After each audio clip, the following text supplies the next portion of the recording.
By request, I am going to make a video on how to make Korean Budae Jjigae, which is called Korean army soup.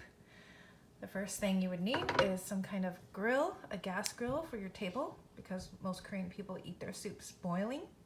This is a gas grill. It's very easy to use and at $18 off Amazon, called Gas One. And then you'll need a pan, any kind of pan or pot to put on there. So fuel lock, and then I will turn on the heat. Keep it on high. Throw the pan on there. You'll probably need about 3 cups of water, or any amount of water you need. So the base ingredients, that's the most important, would be the noodles, the water, and the gochujang. So the first thing I'll do, or actually I usually do it last, but it's good to know that this is the most important ingredient. You can get this at any Korean market or Asian market. Just throw in a big tablespoonful, and then you can add more for taste later.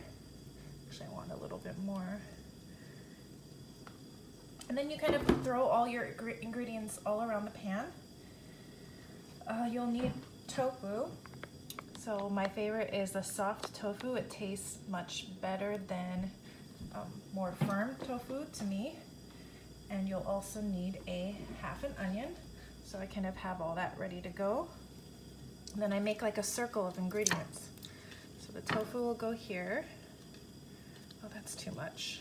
I put like a half a tofu package. That's way too much. It doesn't matter. And then my onions here.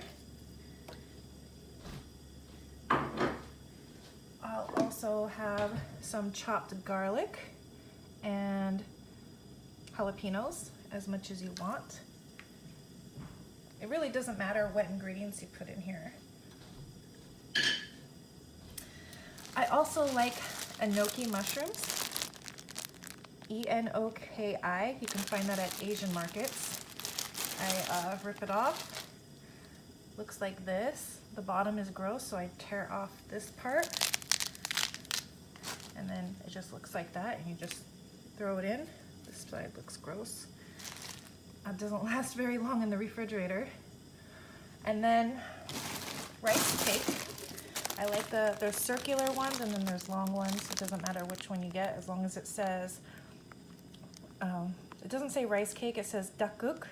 Tteuk means rice cake in Korean. So you keep it in the freezer. If you put it in the refrigerator, it'll only last about 3 days, and then they all get really moldy. It's not fun. So I just put as much as I feel like eating. I don't really have a very specific way of making it. I just kind of throw in all my favorite stuff. You're supposed to put sausage, hamburger meat, and hot dogs in it, and I think all that's kind of gross for this meal. But I like putting pork belly in it. So I already cooked Korean pork belly. It's not Korean. I already kind of fried it up and then put it in a container this morning because I had it for breakfast too. So I just throw that in there. And another thing is kimchi, cabbage kimchi, or any kind of kimchi. I just bought this. It's actually pretty good. You can also get soup type of kimchi that's been fermented for a very long time. Uh-oh, I need 2 hands for this. Put that in there. Put more in. As much kimchi as you're gonna eat. There's really no wrong way to make this. A little extra, I really like kimchi. Oh my God, it smells amazing. And then green onions. So at Korean markets, the green onions are really big. You can use leeks or green onions, and I just use scissors. Growing up with a Korean mom, she never really cut stuff. She'd use everything with the scissors, cut my pizza with scissors, anything with just scissors. And then of course, red pepper powder, which really makes it taste good. Put like a lot in there. Okay, that's probably too much. Now I'm wondering if my son will eat it. Luckily he likes really spicy food. And then the final ingredient is neugori. That's Korean ramen. It doesn't matter on the flavor because you're only using the noodles. So as soon as it starts boiling, That's when you kind of just set this on top and then mix it in and let it boil, and then eat it while it's boiling. And that's about it. So I'm going to take this off, and it's going to wait until it's boiling and ready to cook the noodles. And that's about it. All right. Thank you.